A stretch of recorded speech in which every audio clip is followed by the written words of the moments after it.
Hello everyone, welcome back to Bento English. Imagine you're in a big department store in New York. Clothes, toys, restaurants, so many choices. But how do you ask questions in English? Let's practice together. まずは値段を聞きましょう。これはいくらですか?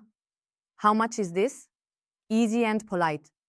You'll hear numbers like $25 or $59.99. すさに他の売り場を探したいとき。おもちゃ売り場はどこですか? Where is the toy department?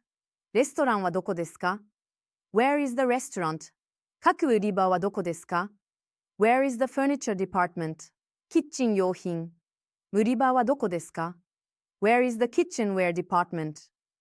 And of course, ヤンフーマイリちゃんはどこですか?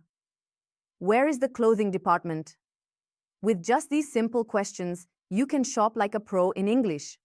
If you enjoyed this lesson, please subscribe to Bento English for more fun and useful English lessons every week. See you next time.